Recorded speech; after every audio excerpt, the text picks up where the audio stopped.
Hey guys, welcome back to the new video. My name is Manish and I hope you all are doing absolutely fine. So आज की video में मैं बात करने वाला हूँ TCS के सबैटिकल प्रोसेस के बारे में। इस बारे में मैं 2 वीडियोस पहले ही बना चुका हूँ, पर मैंने एक बात नोटिस की है कि कुछ फ्रीक्वेंटली आस्क्ड क्वेश्चंस हैं जो कि हर कोई पूछता है TCS सबैटिकल के बारे में, भले ही वो हो आपकी एलिजिबिलिटी के बारे में, भले ही कितनी लीव्स आपको अप्लाई करनी पड़ती हैं, कब से आपका सबैटिकल स्टार्ट होता है और आप रीजॉइन कैसे कर सकते हैं। एंड देन नेक्स्ट है कि आपका जो रिफिटमेंट प्रोसेस है वो कब पूरा होता है, क्या आपको सारे डॉक्यूमेंट्स चाहिए होंगे या नहीं, और अगर आप रिज़ाइन करोगे तो क्या आपका LWP मेंशन्ड होगा या नहीं। तो इन सब बारे में मैं आज बात करने वाला हूं, तो बने रहिएगा इस वीडियो में। और वीडियो स्टार्ट करने से पहले अगर आपने मेरे चैनल को सब्सक्राइब नहीं किया है तो प्लीज़ इसे सब्सक्राइब करें, इस वीडियो को शेयर करें अगर आपको पसंद आती है तो, और लाइक ज़रूर करें। और कमेंट में अगर आपकी कोई क्वेरीज़ हैं तो आप उस क्वेरीज़ को पूछ सकते हैं मेरे से, और मैं कोशिश करूँगा कि मैं आप सबके जो भी आपके डाउट्स हैं उसको क्लियर करने की पूरी कोशिश कर पाऊँ। चलिए वीडियो को शुरू करते हैं। ओके, तो सबसे पहले मैं बात करने वाला हूँ एलिजिबिलिटी के बारे में। तो कौन कौन लोग TCS के सबैटिकल लेने के लिए एलिजिबल हैं। सबसे पहले अगर आप TCS में कंटिन्यूस 2 साल की सर्विस कर चुके हैं और if you have received more than 2 performance rating या बैंड, तो आप TCS के सबैटिकल के लिए आप लोग एलिजिबल हैं। और एलिजिबिलिटी के लिए आपको क्या करना होगा, आपको कुछ नहीं करना। जब भी आपके पास आपके एजुकेशन का प्रूफ हो कि आप एजुकेशन परस्यू करने वाले हैं किसी भी यूनिवर्सिटी से, तो अगर आपके पास कोई यूनिवर्सिटी का एडमिशन फॉर्म हो, एक्सेप्टेंस लेटर हो, आपने जो फ़ीस सबमिट की है कॉलेज में, अगर आपके पास वो हो तो आप उसको एज अ प्रूफ यूज़ कर सकते हैं। और आपको कुछ नहीं करना, आपको सबसे पहले अपने टीम लीड से बात करनी है और अपने HR को, अपने CC और अपने मैनेजर को CC में रख के एक मेल भेजनी है कि you are going to pursue higher education and you will be taking sabbatical, so please grant me sabbatical from these date to these date। so usually 2 साल के लिए आप लीव विदाउट पे ले सकते हैं TCS में। ज़रूरी नहीं आपको पूरे 2 साल की लेनी है। अगर आपका कोर्स 1 साल का है तो आप 1 साल की भी ले सकते हैं। अगर आपको 6 महीने का कुछ करना है तो आप 6 महीने की भी ले सकते हैं। तो जो भी ड्यूरेशन है वो आपके ऊपर डिपेंड करता है, पर मैक्सिमम जो है आप 2 साल के लिए ले सकते हैं। तो अगर आप MBA कोर्स करने वाले हैं जो कि ऑब्वियसली जो 1 साल 8-9 महीने का होता है, तो आप फॉर दी सेफ साइड 2 साल तक के लिए आप ले सकते हैं। तो ये था पहला क्वेश्चन कि क्या मैं एलिजिबल हूँ LWP के लिए। तो मैंने आपको बता दिया eligibility criteria for LWP। And जो कि सेकंड क्वेश्चन है जो कि बहुत सारे लोग पूछते हैं वो है कि लीव्स के बारे में, कि मैं कौन कौन सी लीव्स अप्लाई करने के बाद ही LWP लीव अप्लाई कर सकता हूं। तो जैसे कि आप लोगों को पता है TCS में बेसिकली जो लीव्स होती हैं वो है कैजुअल लीव, फ्लेक्सी लीव, आपकी कैजुअल लीव, फ्लेक्सी लीव हो गई, सिक लीव हो गई एंड अर्न लीव हो गई। ये 4 तरह की लीव्स होती हैं आपके पास।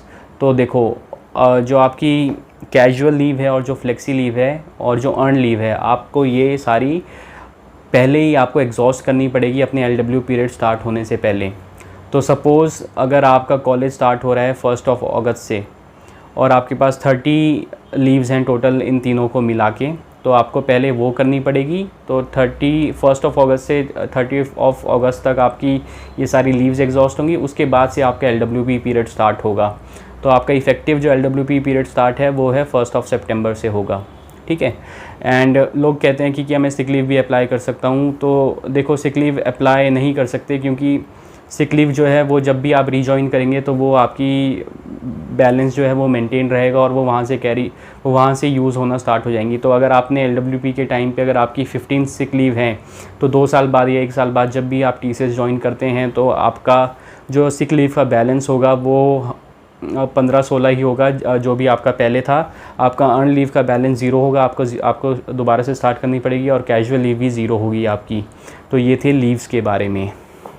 ओके, सो थर्ड क्वेश्चन है कि क्या मेरे को कोई डॉक्यूमेंटेड प्रूफ मिलेगा अपने HR से that you are in sabbatical और leave without pay. So yes, you can ask your HR to provide you the document for the LWP। तो उसमें कुछ नहीं होगा, एक TCS का लेटर हेड होगा। लेटर हेड कुछ नहीं होता है, डॉक्यूमेंट होता है, एक पेज होता है A4 साइज़ का नॉर्मल प्रिंट, जिसमें TCS का जो लोगो है वो ऊपर एम्बेडेड होगा और नीचे आपकी पूरी डिटेल लिख रखी होगी कि he is an employee of TCS and he is seeking sabbatical from this to this date, and if he fails to show up in the organization from this date till the end of the date, तो आपके ऊपर या तो कोई legal action हो सकता है या आपकी एम्प्लॉयमेंट कैंसिल की जा सकती है। तो जो भी आपकी TCS की LWP की एंड डेट होगी उससे पहले पहले आपको ज्वाइन करना होगा। तो सपोज़ अगर आपकी एंड डेट है 4 अक्टूबर, तो आप 3 अक्टूबर, आप 4 अक्टूबर से पहले कभी भी ज्वाइन कर सकते हैं। आप अगस्त में ज्वाइन कर सकते हैं, जुलाई में ज्वाइन कर सकते हैं। तो पर मेक श्योर कि जितना जल्दी हो सके उतना जल्दी आप ज्वाइन कर पाएँ, ठीक है। और जो नेक्स्ट LWP के बारे में जो बहुत सारी क्वेरीज़ आती हैं, वो एक आती है कि सपोज़ आपने कॉलेज ज्वाइन कर लिया है और आपकी कोई प्लेसमेंट लग गई है, तो आप क्या रिज़ाइन कर सकते हैं? तो जी yes, you can resign from the organisation. और फिर उसके बाद आता है कि क्या मैं रेजिग्नेशन के बाद क्या मुझे नोटिस पीरियड सर्व करना पड़ेगा? So as far as I know, मेरे काफ़ी फ्रेंड्स हैं जिनकी कॉलेज से काफ़ी अच्छी प्लेसमेंट लग गई थी, जो कि TCS उनको प्रोवाइड नहीं कर पाता उतना पैकेज, तो उन्होंने उसी टाइम पे रिज़ाइन कर दिया और उन लोगों को कोई भी नोटिस पीरियड सर्व करने की ज़रूरत नहीं थी। जस्ट सिंपली उन लोगों ने अपने जो लोकेशन के HR था उसको मेल किया and they got their resignation approved, और 5वें दिन मतलब 1-2 हफ्ते के अंदर उनकी पूरी प्रोसेस पूरी हो गई थी और उनको फुल एंड फाइनल सेटलमेंट जो भी उनका बाकी था वो सब कुछ आ गया था, ठीक है। तो ये थी स्टार्टिंग से लेकर मिड तक की बात, अगर आप बीच में छोड़ना चाहें। और काफ़ी लोग पूछते हैं कि क्या मैं पैरेलल एम्प्लॉयमेंट कर सकता हूँ सबैटिकल प्रोसेस में? तो देखो, जो भी आपको आपके एजुकेशन से रिलेटेड अगर आपकी कोई डिमांड है, जैसे कि इंटर्नशिप होती है, ये सब कुछ होता है, तो उसके लिए आप परस्यू कर सकते हैं।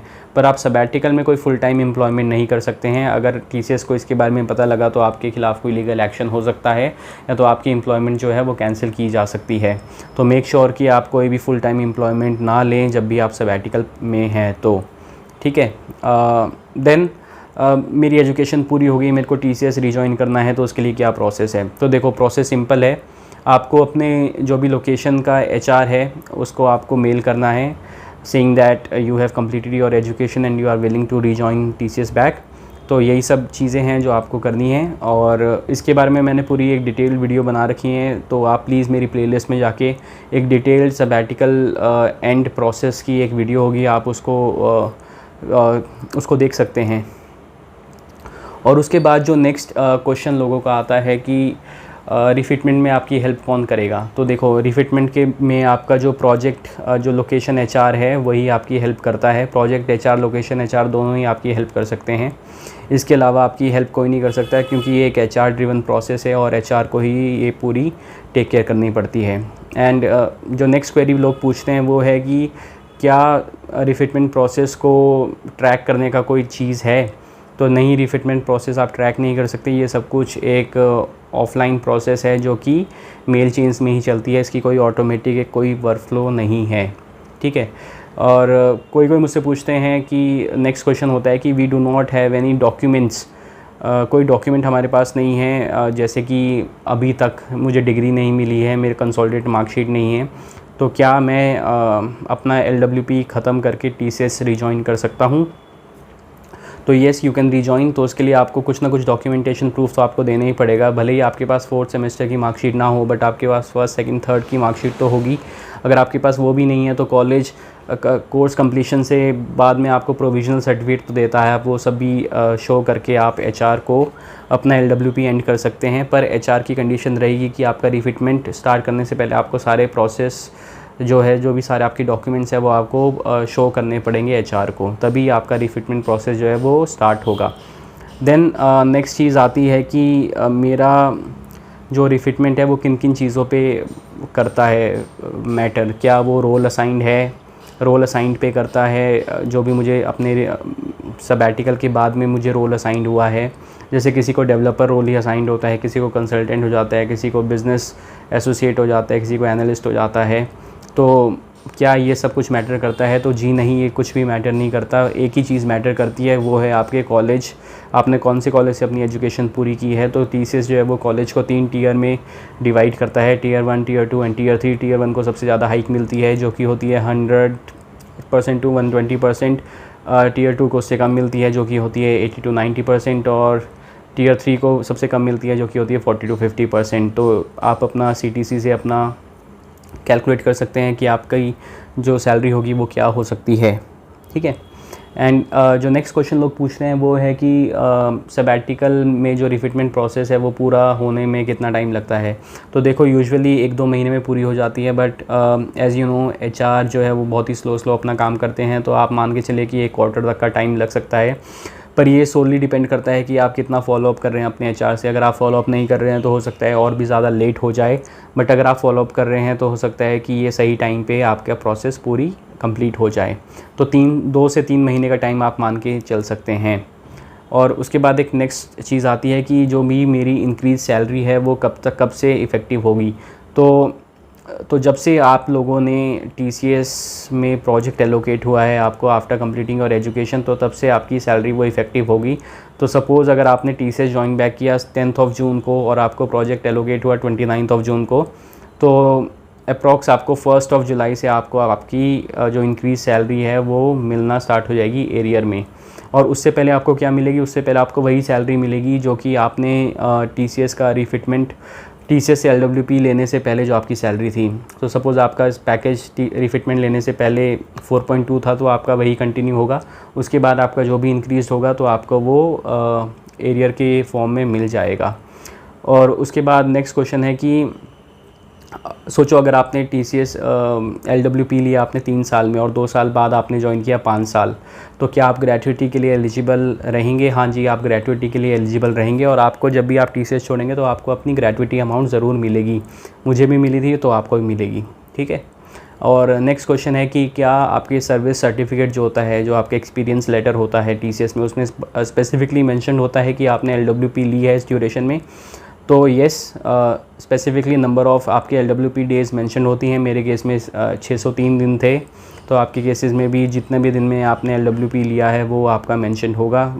तो आपके जो नेक्स्ट एम्प्लॉयर होगा उसको पता लग जाएगा कि आपने सबैटिकल लिया है। कोई केसेस में वो लोग सबैटिकल पीरियड को एज एन एक्सपीरियंस कंसीडर करते हैं, और किसी कंपनीज़ में वो सबैटिकल पीरियड को एज एन एक्सपीरियंस कंसीडर नहीं करते हैं।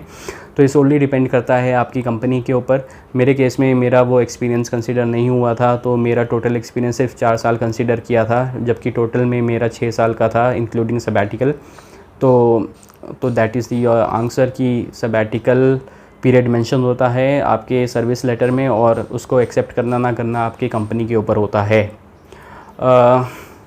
इसके अलावा तो मैंने सब कुछ कवर कर ही रखा है। अगर आपको कोई भी क्वेरी है तो आप प्लीज़ नीचे कमेंट बॉक्स में लिखिएगा। मैं कोशिश करूँगा कि मैं सब कुछ रिप्लाई कर पाऊँ। और अगर आप लोगों ने अभी तक मेरे चैनल को सब्सक्राइब नहीं किया है तो प्लीज़ मेरे चैनल को सब्सक्राइब कीजिएगा, वीडियो को लाइक कीजिएगा, नीचे कमेंट्स लिखिएगा।